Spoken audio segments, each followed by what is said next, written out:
There is another man's romance. That a perfectionist painter obsessed over his entire life.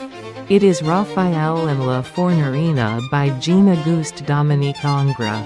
The man in the painting is the Renaissance genius Raphael. And the woman in his arms is the baker's daughter, Margherita Luti. The interesting thing is, Raphael's gaze, even while holding his perfect muse. His eyes are only directed at the portrait of her he painted. The madness of a genius more fascinated by the art he created than by real love. Ingres was so captivated by this bizarre love triangle that he painted this subject several times throughout his life. Is it an obsession with art? Or the ruin of love?